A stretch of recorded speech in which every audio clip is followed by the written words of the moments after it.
मंच पर उपस्थित भाकपा माले के महासचिव दीपंकर जी, सीताराम येचुरी जी, कॉमरेड डी राजा साहब, जगता बाबू और मंच पर उपस्थित तमाम नेतागण, उधर से भी हमारे बिहार विधानसभा के सभी सदस्यगण,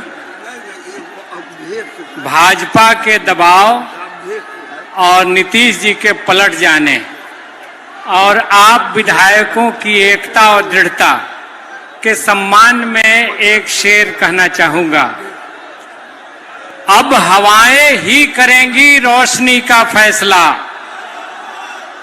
जिस दिए में जान होगी वो दिया रह जाएगा। विजय चौधरी जी जो मुख्यमंत्री के साथ साये की तरह रहते हैं, कहते हैं कि श्रेय लेने का होड़ था इसीलिए हम अलग हो गए। ये बहानेबाजी है। आप तो उन लोगों के साथ चले गए जो लोग ये कह रहे हैं कि पकौड़ा बेचना ही रोजगार है। तो रोजगार देना आपका एजेंडा में कहा था? आप तो टेम्पू चलाने को रोजगार मान रहे थे। आपकी सोच तो यह है कि सारे सरकारी क्षेत्रों को खत्म करके प्राइवेट कर दिया जाए और ऐसी नौकरियां हो जिसमें आरक्षण की कोई व्यवस्था नहीं हो। अभी दिल्ली बॉर्डर पर किसान आंदोलन के दूसरे चरण में एक नारा बज रहा है, एक गाना बज रहा है, अपना हक हम छीन के लेंगे दिल्ली के दरबारों से, जाओ यह संदेशा कह दो अंबानी के यारों से।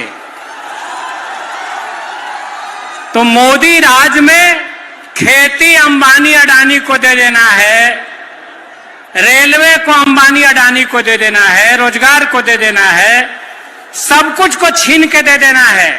तो किसान क्या खाएंगे, कैसे रहेंगे?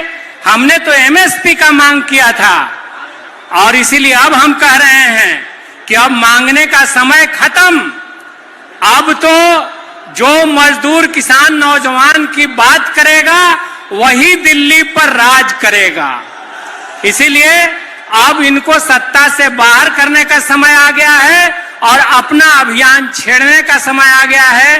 देश में हम संविधान की भी रक्षा करेंगे।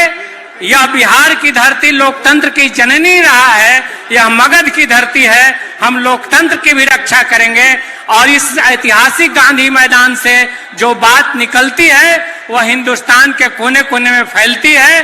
तो ये संदेश इस महारैली से हम देने के लिए आए हैं। इन्हीं शब्दों के साथ आपको धन्यवाद देते हुए मैं अपनी बात समाप्त करता हूं। बहुत बहुत धन्यवाद।